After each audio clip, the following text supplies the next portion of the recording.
మమతను ఓడించేందుకు 1000 కోట్లతో డీల్, 1000 కోట్లతో కుట్ర. టీఎంసీ బహిష్కృత నాయకుడి నోట బీజేపీ పథక రచన. డీల్లో అడ్వాన్స్డ్గా 200 కోట్లు ఇచ్చినట్టు వెల్లడి. పిఎంఓ రంగంలోకి దిగిందన్న హుమాయూన్ కబీర్. స్టింగ్ ఆపరేషన్ వీడియోలో సంచలన విషయాలు. ఈడీతో దర్యాప్తు జరపాలని తృణమూల్ డిమాండ్. ఖండించిన బీజేపీ. దీదీపై అమిత్ షా ఎదురుదాడి. ఏఐ జనరేటెడ్ వీడియో అంటూ చెప్పుకొచ్చిన కబీర్. ఆయన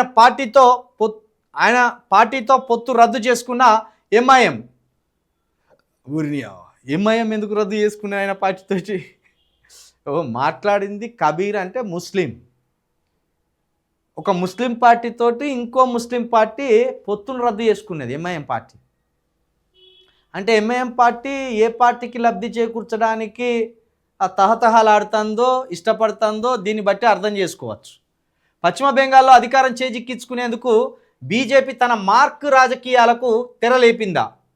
తమకు కొరకరాని కొయ్యగా మారిన పశ్చిమ బెంగాల్ ముఖ్యమంత్రి తృణమూల్ కాంగ్రెస్ టీఎంసీ అధినేత్రి మమతా బెనర్జీని గద్దె దింపేందుకు కమలం పార్టీ భారీ కుట్రకు పథక రచన చేసిందా?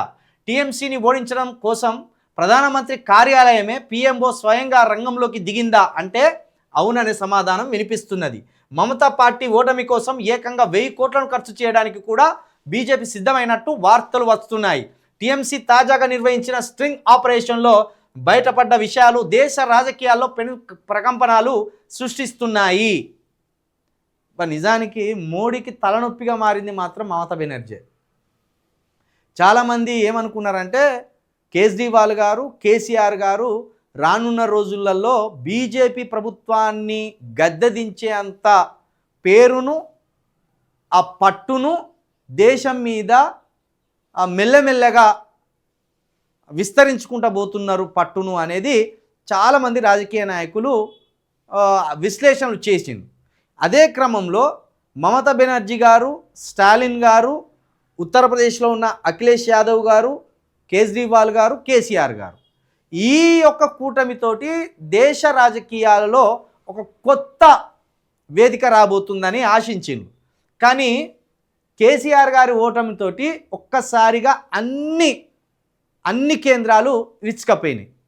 అటు కేజ్రీవాల్ గారు పోయి జైలు పడ్డారు, ఇటు కేసీఆర్ గారు ఓడిపోయిన్లు, అక్కడ స్టాలిన్ గారు ప్రస్తుతానికి ఉన్నారు, అఖిలేష్ యాదవ్ గారు ఓడిపోయిన్లు. అంటే ఈ ఒక్కసారిగా ఈ వ్యూహం అంతా దెబ్బతిన్నది. కానీ దీదీ మాత్రము బీజేపీకి ఒక కొరకరాని కొయ్యగా తయారైంది, ఒక మొండి లీడర్గా తయారైంది. ఆమె ఒకసారి సిబిఐ వాళ్ళు వస్తే సిబిఐ వాళ్ళని అరెస్ట్ చేయించింది. కేంద్ర బలగాలు ఎవరు వచ్చినా అసలు ఆమె లెక్కలోకే తీసుకుంటలేదు. పైగా కోర్టులో ఆమె వాదన వినిపించడానికి ఆమె లాయర్ అయి జడ్జి ముందట ఆమె ప్రజెంటేషన్ ఇచ్చింది. అంత గటికురాలుగా, అంత మొండి లీడర్గా బెంగాల్ని కనుసైగలతోటి శాసిస్తున్నది ఆమె. బరాబర్ ఇట్లాంటి లీడర్ ఒకళ్ళు ఉండాలి దేశంలో. అయితే బీజేపీ ఏం చేస్తుంది, ఇక్కడ అక్రమంగా వలసదారులు వచ్చి, అది ముస్లిం వలసదారులు అక్రమంగా వచ్చి ఓటర్లుగా మారి దీదీకి బలంగా మారుతాను అంటాను. అట్లా ఎంతమంది అక్రమంగా ఆ రాష్ట్రంలోకి వస్తానో మరి కేంద్ర ప్రభుత్వం అన్న ఒక లెక్క తీసి ముందర పెట్టాలి, కానీ పెడతలేరు. దానివల్ల అసలైన ఈ దేశ ముస్లింలు ప్రమాదంలో పడే అవకాశం ఉంటుంది. బెంగాల్లోనే పుట్టి బెంగాల్లోనే ఉంటున్న ముస్లింలు బీజేపీ చేస్తున్న కుట్రల వల్ల ఆగమే పరిస్థితి ఉంటుంది. మీరు అసలు చొరబాటుదారులను గుర్తించకుండా, అసలు అక్రమదారులను, వలసదారులను గుర్తించకుండా అందరిని ఒకే ఘాటున కట్టడం వల్ల మనకే నష్టం జరుగుతుంది, మన దేశ ముస్లింలకే నష్టం జరుగుతుంది. కాబట్టి ఇప్పుడు ఈయనేమంటాడు, కబీర్ అనటైనే, ఈ కబీర్ హుమాయూన్ కబీర్ అనటైనే 1000 కోట్లతోటి దీదీని ఓడించడానికి బీజేపీ ఒక పక్క ప్రణాళికతోటి ముందుకు పోతున్నది. ఆ కుట్ర నాకు తెలుసు అని అన్నందుకు ఈయనతోటి పొత్తు పెట్టుకున్న ఎంఐఎం చేతులు ఎత్తేసింది. కథం గింత ఉలిక్కిపాటు ఎందుకు ఎంఐఎం లీడర్లకు? ఆయనే ముస్లిమేనే, మీరు ముస్లిమేనే.